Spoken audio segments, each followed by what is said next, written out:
हर हर मोदी घर घर मोदी, लूट के खाए भाजपा पार्टी, चोर कल विपक्ष party. Vijay Sinha ji deputy CM है, अगर आप में हिम्मत है तो तेजस्वी यादव को दोषी साबित करके आप उसको जेल करवाइए। आपके हिम्मत है ना, आप में गुद्दा है तो तेजस्वी यादव को फांसी चढ़वा दो, हमें खुशी होगी अगर वो चोरी किए होंगे तो। अब बताइए, लगातार बिहार में करप्शन, लूटपाट, मर्डर हो रहा है, आए दिन बच्चियों के साथ बलात्कार हो रहा है, लगातार पुल गिर रहा है, परिवहन मंत्री जवाब नहीं दे पाते हैं। तो इस देश का दुर्भाग्य है न। जिन भगवान राम के नाम पे वोट मांगा था भाजपाइयों ने, जिन राम मंदिर के नाम पे भाजपा वोट मांग रही थी, तो मैं कहूँगा पेपर तो पेपर, अब राम मंदिर की छत भी टपक रही है। 7 सालों में 70 से ज़्यादा क्वेश्चन पेपर लीक हो गई, सरकार कुछ नहीं कर पा रही, कैसे देखते युवा के तौर पर? देखिए, ये लीकेज वाली सरकार है और लीकेज वाली सरकार को हटाना काफ़ी ज़रूरी है। अब आप देख सकते हैं, परसों धर्मेंद्र प्रधान जी ने शिक्षा मंत्री के तौर पे शपथ ली। जिस शिक्षा मंत्री को अपने पद से इस्तीफा देना चाहिए, वो अब शिक्षा मंत्री का शपथ ले रहा है। इससे ज़्यादा दुर्भाग्यपूर्ण इस देश के लिए और देश के युवाओं के लिए कुछ भी नहीं हो सकता। वो तो कह रहे हैं कि जो साजिश में शामिल होंगे सब पे कार्रवाई होगी सरकार, नई सरकार में। ये वही धर्मेंद्र प्रधान जी हैं जो शुरू में कह रहे थे कि कोई पेपर वेपर लीक नहीं हुआ है, ये सब गलत अफवाह उड़ाया जा रहा है, सरकार को बदनाम किया जा रहा है, और अब कहने की कार्रवाई होगी, तो मतलब आप तो खुद झूठ बोल रहे हैं ना साहब। और दूसरी सबसे बड़ी बात, जहाँ तक पेपर लीक की बात है, देखिए आप सभी को पता है, जितना बच्चों का डायपर लीक नहीं होता उससे ज़्यादा पेपर लीक होता है, जितना युवाओं का लव लेटर लीक नहीं होता उससे ज़्यादा पेपर लीक हो रहा है देश में। तो काफ़ी चिंता का विषय है, इस पर सोचने की बात है। लगातार एक पर एक पेपर लीक, पहले नीट का पेपर लीक हुआ और नीट का मुद्दा ठंडा भी नहीं हुआ था, तुरंत में यूजीसी नेट का पेपर लीक हो गया। और जब विपक्ष इसकी आवाज़ उठाता है तो विपक्ष का माइक ऑफ कर दिया जाता है। आज आपने देखा होगा साहब, कैसे राहुल गांधी जी का माइक म्यूट कर दिया गया। उसके बाद जो हमारा निचला सदन है उस पर मल्लिकार्जुन खड़गे जी बोल रहे थे तो उनका भी माइक ऑफ कर दिया गया। उसके बाद आपने देखा कि संसद भवन में जब शपथ ले रहे थे तो बिहार के दिग्गज नेता, बहुत बड़े सांसद पप्पू यादव रीनीट का तख्ता लटका करके शपथ ग्रहण में शामिल हुए थे। इस पर भी भाजपाई बिलबिला गए। तो क्या भाजपाई क्या चाहते हैं कि कोई भी युवा का आवाज़ नहीं उठाए? अगर युवा का, सरकार ये तर्क दे रही है कि जो विपक्ष है ना, युवाओं को बरगला रही है नीट की आड़ में। देखिए, नीट की आड़ में सरकार बिल्कुल बरगला रही है युवाओं को, लेकिन युवा न डरेगा न बरगलेगा और लगातार सवाल पूछने का काम करेगा। और ये लोग सोचते हैं कि युवाओं पर लाठीचार्ज करवाएंगे, अगर युवा विरोध प्रदर्शन करता है तो उन्हें पकड़ के जेलों में बंद करवाएंगे। तो युवा इससे डरने वाला नहीं है। इतिहासों के साए पर, अंगारों के साए पर इतिहास हमारा पलता है, जिस ओर जवानी चलती है उस ओर जमाना चलता है। क्या नाम हुआ भाई? सूरज कुमार। जिस तरह से शिक्षा मंत्री ये कह रहे हैं कि विपक्ष बरगला रही है युवाओं को, तेजस्वी यादव का नाम आ रहा है इसमें नीट में। भाई देखो, बोलने को तो बहुत कुछ बोल सकता हूँ, ऐसा बात बोलूँगा कि सुन के कान से खून निकल जाएगा यार। अरे तेजस्वी यादव दोषी है तो फांसी चढ़ा दो। लेकिन मेन मैटर ये है कि जो मेन है वो तो एक मुखिया है का, नवादा का, जेडीयू का है। कल एक बीजेपी थी, राजभर का विधायक पकड़ाया है, क्या कौन राम करके नाम है, वो योगी से मिलके है। तो सारे तो मेन तो बीजेपी के है। तेजस्वी यादव के आदमी है तो दोषी है, और पूरा बीजेपी के है तो दोषी नहीं है। दूसरी बात, रिजल्ट आने वाला था 14 तारीख को, आ गया 4 तारीख को। कॉमन सेंस लगाइए भाई, देश के युवा पढ़े लिखे अगर होंगे तो। पैसा देके पेपर लीक करने वाला विद्यार्थियों को तो नहीं लगाएंगे। 4 तारीख को रिजल्ट क्यों आया? क्योंकि 4 तारीख को देश में इलेक्शन का रिजल्ट आने वाला था। उस बीच में सोचा निकाल देंगे। जैसे अब जब ये पूरा हल्ला हुआ कि भाई पेपर लीक हो गया, पेपर लीक हो गया, तो जैसे युवा लोग हल्ला करने लगा, तभी सत्ता में बैठे नेताओं लोग के पता चला कि अब मेरे पर गाज गिरने वाला है। तो लोग क्या करना है कि विपक्ष पर एक बड़े आदमी के चेहरा को मार दो मोहर, हाँ, ताकि जनता इसी में पलटी मार दे। भाई वो दोषी है तेजस्वी यादव, तेजस्वी विरोधी इसी में खुश होगा, मोदी विरोधी इसी में खुश होगा। ये सब जो तेजस्वी का नाम लिया गया, ये सब केस को बंद करवाने के लिए है। बड़े मछली इससे बच जाएगी। बताइए, पूरे के पूरे यहाँ पर आपका आदमी मिल रहा है। इम्पोर्टेंट ये नहीं करता कि आप पेपर लीक किए, इम्पोर्टेंट ये करता कि सरकार में आप है, पेपर आपके पास है तो उसके पास कहाँ गया, ये कौन बताएगा? हम बताएंगे कि विजय सिन्हा बताएगा? अरे विजय सिन्हा ने कुर्सी पर बैठा है तो हम विजय सिन्हा से सवाल करेंगे। आपका मुखिया पकड़ा रहा है नवादा का, वो जेडीयू में है, उधर बीजेपी के विधायक, राजभर का विधायक पकड़ा रहा है, वो आप में मिले पड़े हैं। तो सारा आदमी आप में है और फिर तो कार्रवाई दोषी पे। भाई एक शॉर्टकट की एक बात, हर हर मोदी घर घर मोदी, लूट के खाए भाजपा पार्टी, चोर कल विपक्ष पार्टी। हैं?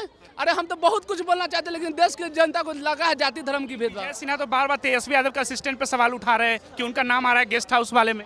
विजय सिन्हा, सॉरी, आपके हिम्मत है ना, आप में गुद्दा है तो तेजस्वी यादव को फांसी चढ़वा दो, हमें खुशी होगी अगर वो चोरी किए होंगे तो, वो पेपर लीक करवाए होंगे तो। आप में हिम्मत है तो हम सॉरी, हम गलत उपयोग कर रहे हैं, कैमरा में बोल रहे हैं, लेकिन क्यों कर रहे हैं? क्योंकि हम आपसे तंग आ गए हैं, आपकी बातों से तंग आ गए हैं, क्योंकि हम आपको सीएम उप सीएम है बिहार के हमारे, तो आप हमें भलाई की चलती इधर उधर बलगार रहे केस, हमको चुतिया समझ रहे देश को जनता को। साला औरंगाबाद में लड़की की हत्या हो गई है, मुजफ्फरपुर में 200 लड़की पकड़ाई नीतीश कुमार के राज में, मुजफ्फरपुर में बालिका कांड हुआ नीतीश कुमार के राज में, इधर पुल गिर रहा है। क्यों गिर रहा है पुल? सवाल पूछे तो हम देशद्रोही, सवाल पूछे तो हम जातिवाद, नहीं पूछेंगे उससे तो किससे पूछेंगे? बच्चा अपना पैसा बाप से नहीं मांगेगा तो पड़ोसी से मांगेगा। हम देश के जनता अपना नेता से नहीं मांगेंगे तो विपक्ष नेता से मांगेंगे सवाल। आप बताएंगे भैया क्या नाम हुआ? बिहारी हैं। एनटीए जिस तरह से जांच कर रही है नीट पेपर का, लग रहा है निष्पक्ष होकर जांच कर रही है, सरकार के दबाव में जांच कर, क्या लग रहा है आपको? जी तो हम तो आँख से देखे हैं भाई, ईडी पर और सीबीआई पर पहले भी सवाल उठा है, आज भी सवाल उठेगा। हम कैसे बता दें कि स्वतंत्र है वो, कैसे बताते हैं हम? ठीक है, तो कहीं ना कहीं ये दबाव में कर रही है, ठीक है, इसको दबाया जा रहा है सरकार के द्वारा। अगर आप में अगर हिम्मत है, विजय सिन्हा जी डिप्टी सीएम है, अगर आप में हिम्मत है तो तेजस्वी यादव को दोषी साबित करके आप उसको जेल करवाइए। इस तरह से गुमराह क्यों कर रहे हैं लोगों को? लोगों में भावना जो पैदा कर रहे हैं चोरी और ये वो, इस तरह गुमराह क्या कर रहे हैं? आप में अगर हिम्मत है, डिप्टी सीएम आप हैं, आप जांच बैठवाइए और जो भी दोषी पाएँ। आप पुल पे कहानी बात कर रहे हैं, पुल जो 10 दिन के अंदर में जो 3 गो पुल गिरा पूरे बिहार के अंदर में, 4 गो हो गया, 4 हो गया, कहीं नहीं उससे बात कर रहे हैं। ये आपका नीट का यहाँ तक सवाल है, तो स्टूडेंट लोग के करियर के साथ खेले हैं लोग, स्टूडेंट के करियर के साथ खेले हैं, उनके फ्यूचर के साथ खेले हैं। कहीं ना कहीं हम तो, मेरे आंकड़ा के साथ है पत्रकार बाबू, हर दिन 2 से 4 युवा आत्महत्या कर रहा है। क्यों आत्महत्या कर रहा है पता है? कोई बाप का ताना सुन रहा है कि बाप के होटल में कब तक कमाओगे, माँ का ताना सुन रहा है कि बाप को कब तक परेशान करोगे। और हद तो तब हो जाता है ना जब एक भाई बोलता है कि भैया तुम कमाओगे नहीं तो हम आगे पढ़ाई कैसे करेंगे। और उससे भी हद तब हो जाता है जब एक बहन बोलती है कि भैया तुम कमाओगे नहीं तो मेरा डोली कैसे उठेगा, मेरे दरवाजे में बारात कैसे आएगा। वो डिप्रेशन में जाके युवा आत्महत्या कर रहा है। उसका जवाब देंगे विजय सिन्हा, उसका जवाब देंगे मोदी जी, उसका जवाब देंगे अमित शाह, कोई जवाब नहीं देगा उसके बारे में। 7 सालों में 70 से ज़्यादा पेपर लीक हुए, आंकड़ा ये कहता है। सरकार इस पे लगाम क्यों नहीं लगा पाती, क्या लगता है? अरे भाई लगाम अगर लगा देगा तो फिर सब तो अफसरगिरी हो, सबको डिग्री चाहिए। आज सब पढ़ लेगा तो फिर उन लोगों का झंडा कौन उठाएगा, उन लोगों का बैनर कौन उठाएगा, उनका नारा कौन लगाएगा? ये लक्ष्य है उन लोगों का। ये बार बार आप बताइए, एक एग्ज़ाम में 4 साल 5 साल तैयारी लड़का करता है, ठीक है, तो फिर वो आता है, उसका जब वैकेंसी आता है तो उसमें फॉर्म लेके भरता है, ठीक है, वो बाप का पैसा है, वो बाप का पैसा लेके आया। एक एग्ज़ाम देने में एक स्टूडेंट को 10,000 रुपये का मोटा मोटी खर्चा रखिए। अगर दिल्ली में भेज दिया, बिहार का ये स्टूडेंट है, दिल्ली भेज दिया तो मान के चलिए कि 10,000 रुपये का खर्चा है, लॉजिंग है, फूडिंग है, भाड़ा है, सारा चीज़ लेके वो कहाँ से अफेयर करेगा? बार बार इस तरह का लिख कीजिएगा एग्जाम को, इस तरह का ही कीजिएगा, कहाँ से अफेयर करेगा भाई? कहाँ से पैसा लेके वो आएगा? ठीक है, तो जो भी दोषी इसमें हैं, हम तो सरकार से निवेदन करते हैं, जो भी दोषी हैं सबको कड़ी से कड़ी सजा दे। और न्यायालय से ही मांग करते हैं कि जितने भी दागी हैं, जितने बलात्कारी हैं, जितने भी क्रिमिनल आरोप है, किसी को कोई चुनाव लड़ने का अनुमति नहीं दिया जाए। चाहे वार्ड काउंसिलर का चुनाव हो, एमएलए का चुनाव हो, एमएलसी का चुनाव हो या संसद का चुनाव हो, सारे से बर्खास्त कर दिया जाए। तब देखिए मेरा देश कहाँ से कहाँ पहुँच जाएगा।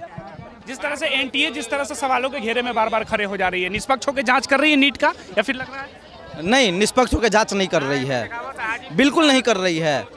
देखिए एनटीए को ही बर्खास्त कर देना चाहिए। मैं तो कहूँगा एनटीए को बर्खास्त कर दीजिए।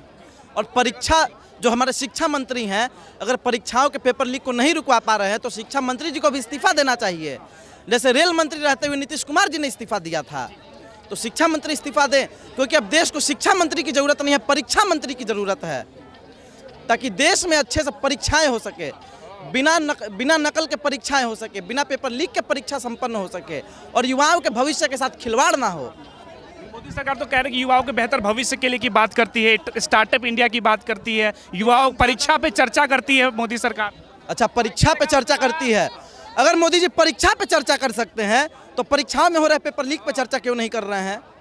अच्छा, आप ही लोग थे ना कह रहे थे कि मोदी जी वार रुकवा दिए। जनता कह रही थी। चलिए, जनता कह रही थी, या फिर बहुत सारे वीडियो वायरल हो रहे थे कि वार रुकवा दी पापा। तो अगर पापा वार रुकवा सकते हैं तो पेपर लीक क्यों नहीं रुकवा रहे हैं? पेपर लीक भी तो रुकना चाहिए ना, खाली वार रुकवाने से होगा? अरे मोदी जी, अगर आप वार रुकवाए थे तो पेपर लीक रुकवा दीजिए। आपसे हाथ जोड़ करके मैं विनम्र निवेदन करता हूँ। अच्छा, नेट का पेपर जो लीक हुआ फिर एग्जाम कैंसिल हो गए, नीट का कैंसिल क्यों नहीं हो रहा है? देखिए, कैंसिल इसीलिए नहीं होगा क्योंकि इसमें भाजपाई सारे के सारे एकदम एक साथ जुड़े हुए हैं, मिले हुए हैं। कई सारे भाजपाइयों के बच्चे पास किए होंगे घूस दे करके। और हम जानते हैं नीट का जो धांधली हुआ है ना, अगर 50-50 लाख रुपए में पेपर लीक हुआ होगा तो मान लीजिए 50 लाख दे करके जो डॉक्टर बनेगा वो आगे चल के क्या करेगा? भाजपाइयों का किडनी निकालने का काम करेगा। और उसके बाद भाजपाई बिलबिलाएंगे कि भारत के हमारे डॉक्टर अयोग्य हैं। जैसे मोदी जी कहे थे ना एक समय कि हमको खेद है कि मैं भारत का नागरिक हूँ, शर्म आना चाहिए उनको। उसी तरह से भाजपाई फिर से बोलेंगे कि मुझे खेद है कि हमारे भारत में ऐसे ऐसे डॉक्टर हैं। और उसके बाद यही लोग आरक्षण पे सवाल उठाएंगे। तो इनको समझने का जरूरत है। भाजपाइयों की क्रोनोलॉजी को समझिए। लगातार पेपर लीक हो रहा है इस देश में। 7 सालों में 70 पेपर लीक हुए। अब और क्या आंकड़ा और बढ़ेगा अभी। और देखिए, नरेंद्र मोदी वीक है इसीलिए देश में होता पेपर लीक है। अगर प्रधानमंत्री स्ट्रांग होते, मजबूत होते तो पेपर लीक कभी नहीं होता इस देश में। और नीट जैसा बड़ा परीक्षा का पेपर लीक हो जा रहा है, काफ़ी गंभीर विषय है, चिंतन का विषय है। और साहब, पेपर तो पेपर, जिन भगवान राम के नाम पे वोट मांगा था भाजपाइयों ने, जिन राम मंदिर के नाम पे भाजपा वोट मांग रही थी, तो मैं कहूँगा पेपर तो पेपर, अब राम मंदिर की छत भी टपक रही है। तो इस पर भी संज्ञान लेना चाहिए। पेपर तो पेपर, अब राम मंदिर की छत भी लीक कर रही है, तो भाजपा पहले इसको बंद कराए। एयरपोर्ट पे भी हादसा हो गया, कई लोगों एयरपोर्ट पे भी हादसा हो गया। दिल्ली एयरपोर्ट पे, समझ रहे हैं, देश की राजधानी, अगर वहाँ इस प्रकार का हादसा हो रहा है तो चिंतन का विषय है। एक हफ्ते में 4 पुल कहीं गिरा है, बताइए। कभी अररिया में गिर जाता है बिहार में, कभी सिवान में गिर जाता है, तो कभी आपका मोतिहारी में, तो कभी किशनगंज में। जितना बरेली में झुमका नहीं गिरा उतना बिहार में पुल गिरा है। तो इस पर कैसे रोक लगाएगा मोदी जी? आपका भ्रष्टाचार सबका सब सामने आ रहा है, लेकिन ना आप कुछ बोल रहे हैं, ना भाजपा के एक भी नेता, एक भी मंत्री इस पर कुछ बोलने को तैयार हैं। जब से मोदी 3.0 की सरकार बनी है तब से आपने भी देखा होगा कि 3 रेल दुर्घटनाएं हो गई। मोदी जी जिम्मेवार है। तो रेल मंत्री है कि नहीं है? अगर माइक आपके हाथ में है और ये माइक किसी और का है, माइक टूटेगा तो सवाल वो आपसे करेगा कि हमसे करेगा? हाँ, नहीं कीजिए, आपसे सवाल होगा ना। सवाल हमसे ही होगा। तो रेल मंत्री अगर अश्विनी वैष्णव जी हैं तो हम सवाल रेल मंत्री से करेंगे कि नहीं करेंगे? अगर प्रधानमंत्री मोदी जी हैं तो सवाल मोदी जी से ही होगा, ना कि नेहरू जी से। तो इस बात को समझने की जरूरत है। देश में जितनी समस्या, सबका कारण थी कांग्रेस थी मूल कारण।